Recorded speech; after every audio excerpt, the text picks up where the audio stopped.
Alright, hello everyone and welcome back to my Fallout 4 Mod Spotlight series, where today we are having a look at the RPD Machine Gun mod, which is being made by user Mr. Lame Gaming.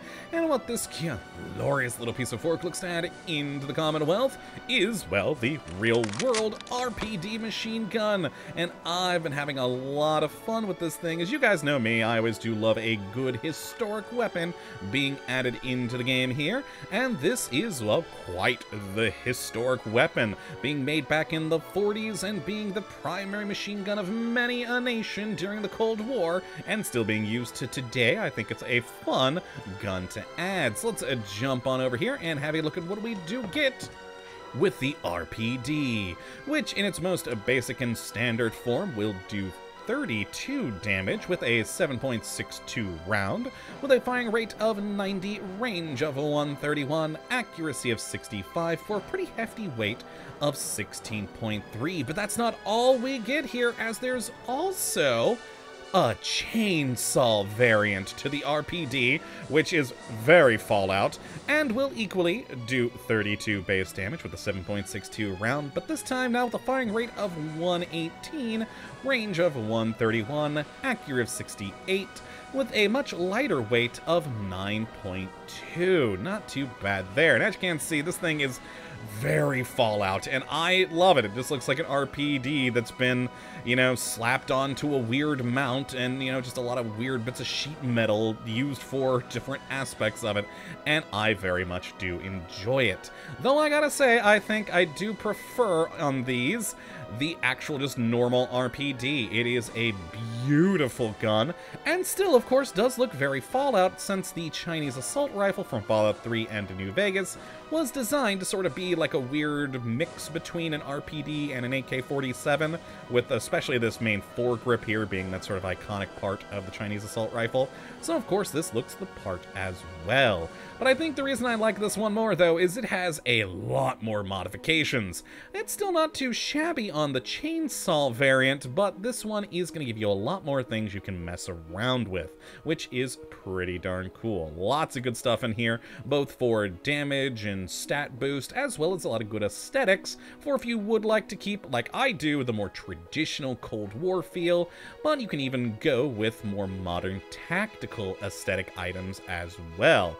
Just, you know, whichever you do prefer, and that's always nice to see. But either way, some very fun ones here, very cool guns. Now, as for how you do get your hands on one of them, well, there's some requirements. First, you are going to need the Nuka World DLC, as well as the Tactical Reload mod. I had tactical thing in my head because, well, you guys know me, I'm not a big fan of tactical things. But yes, the Tactical Reload mod is going to be required here. Now, once you have those, it will be integrated into the leveled loot list, and it'll start spawning in the world at level 25 on gunners as well as in vendors. But that's just for the standard RPD. The chainsaw variant, on the other hand, will start spawning at level 40. Not sure why you have a 15 level difference, considering they have the same base damage and very similar modifications, really bringing it up to a comparable top damage, which, so, I don't know why that's so much later in the game, but still, there you go. Level 40 for the chainsaw variant, and level 25 for the standard RPD. Now let's take a look at what modifications we do have available to these guns, and we'll start with the standard RPD, as it is the larger, more comprehensive list. And in the receiver category, we got the pretty typical things, from standard to calibrated, all the way up to calibrated powerful, which will really help add a lot of damage. Now, in the barrel category, we've gotten a shorten, a standard, a DS Arms barrel, and a DP28 barrel. And that's when we're going to start seeing more interesting requirements for modifications. Like with many guns out there, you're going to need gun nut, of course, but certain parts like this DP28 barrel is going to need commando, and the DS Arms barrel is going to need sniper. And it's these barrels, and the magazines later is why my standard guns here are actually a little bit higher power than the base 32, because I've got 3 points of commando for the magazine I wanted. Now then, in the grips category here, we've got a good selection of commando, merc, tactical, ranger, and operator. Oh no, the operator's why I needed 3 points. There it is. Kind of a weird foregrip, but it intrigued me, being like at an angle like that, so I figured, cool, let's put it on my modified version. Fun times. Then after that we have the magazine category, where we've got either a 100, 150, or 200 round magazine, though you're gonna lose some damage with the 200 because that's actually switching it from the 7.62 to the 5.56 ammo. So it's gonna go a little bit down, but of course you'll have more lead to spew down range. And then of course we have a quick eject version of each of those, so very handy there. Now then, in the sights category, we've got a lot of good things here, mostly a lot of reflex and hollow sights, but we do have some more higher magnification ones, which is pretty cool.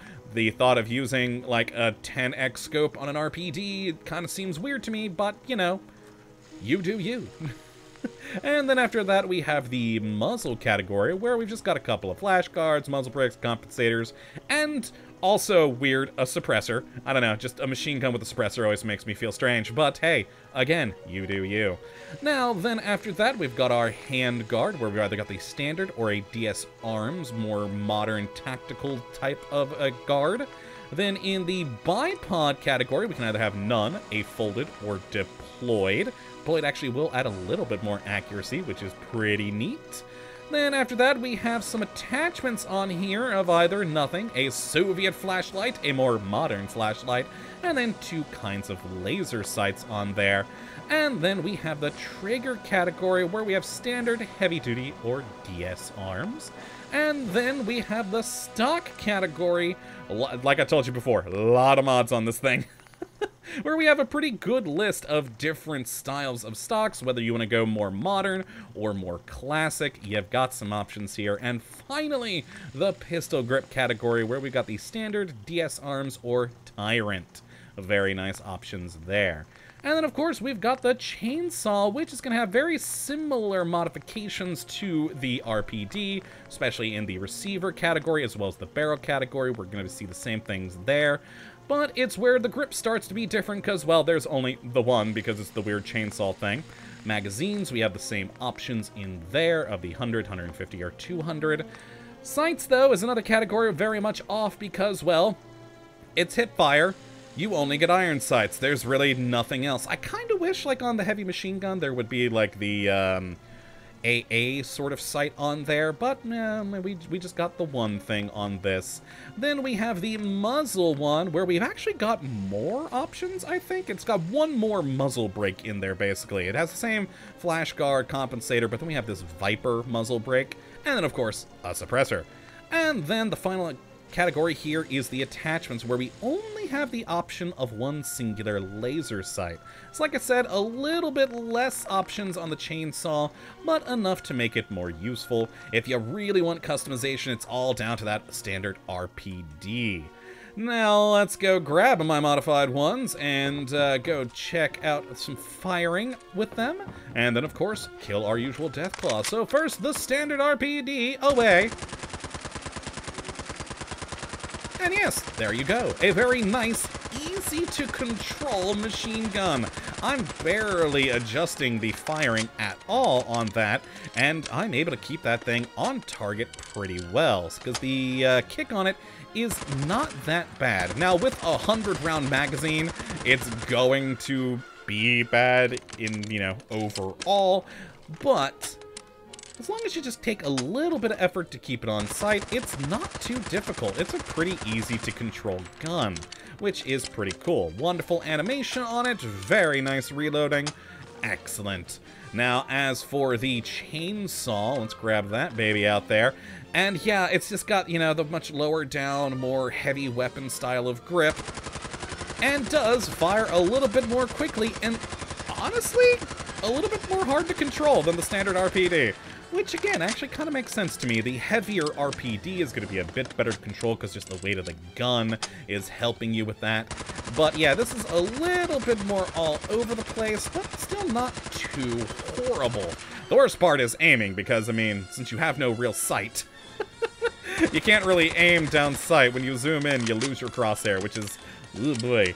But yeah, other than that, it's still a fun variant, and again, very Fallout, so it seems cool. Now, as for our modified versions here, I did have the larger brake on this thing, but it fires pretty much the same as before. Though, boy, a little bit more all over the place. And then, of course, I've made a suppressed version of the RPD, because why the heck not?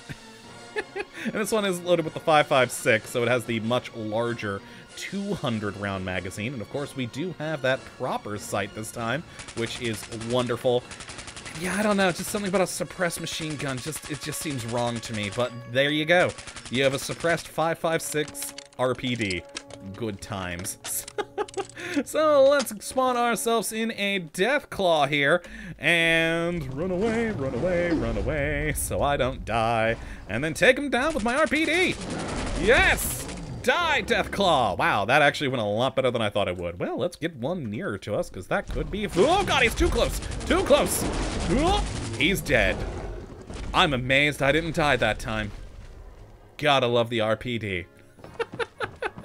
This is a fun gun, a great addition into the game, and again, since we do have, like, the Chinese assault rifle in the previous games in the franchise, this just fits in, since, of course, again, the Chinese assault rifle was designed to look kinda like this thing and the AK-47. So I think it's a fun, neat addition, lots of good modifications, and ways to make it how you're wanting this thing to be, and it's just overall a fun weapon. So if you'd like to take a look at it for yourself, which I'd certainly recommend you do, you can have a look at the link in the video, and as always, my friends, have a good one.